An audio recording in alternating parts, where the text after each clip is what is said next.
When my dad passed away, I flew back home, thinking grief would be the hardest part. I didn't expect how different everything would feel. The house felt smaller, colder. My stepmom greeted me with tired eyes, no tears, just a strange calm.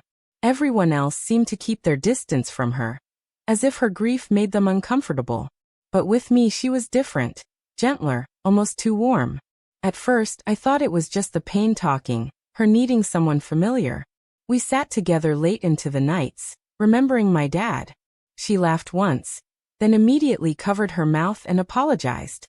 I told her it was okay, that he would have liked that. She looked at me for too long before nodding. She started confiding in me, more than I was ready for. She said I reminded her of him, not just in looks, how I moved, how I talked. She said it comforted her, being near me. I didn't know how to respond. I tried to focus on being supportive, but there was something in her tone I couldn't ignore. I convinced myself I was imagining it, but a part of me had already noticed her in ways I shouldn't have, and I hated that. A few days after the funeral, she asked me not to leave yet, said the house felt too empty, too quiet. I agreed without thinking much. That night, she knocked on my door and asked if I could stay with her, just to lie beside her, nothing more. Her voice shook. I hesitated, but the look in her eyes wasn't seductive. It was broken. I followed her in silence. We lay side by side, not touching, but the silence between us was loud. After a while she whispered, "I miss being held." Her hand brushed mine. I didn't move. She turned slightly toward me and said, "You remind me so much of him. When you're near, I don't feel so alone." I didn't answer. I wasn't sure what I was supposed to say.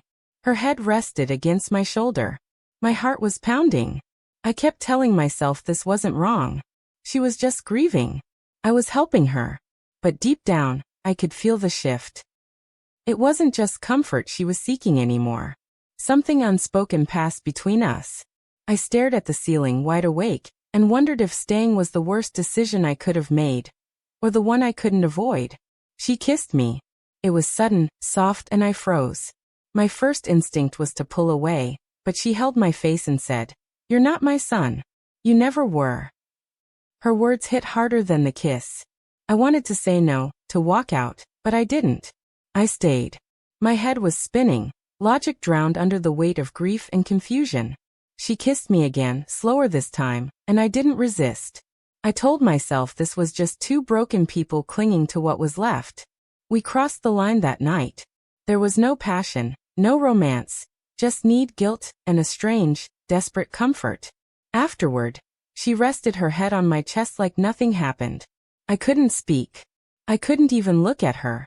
My thoughts were a storm of shame and disbelief. I felt like I'd betrayed my father, even if she had started it. But then again, I hadn't stopped it. That made me just as guilty. I stayed in the bed until she fell asleep, then sat in the dark for hours. I kept hearing her words, "You're not my son," repeating like a curse. And maybe for her that made it okay. But it didn't for me. I left the next morning without saying much. She didn't try to stop me. Her eyes followed me, calm, almost accepting. I could still feel her presence on my skin, like a stain I couldn't wash off. I told no one.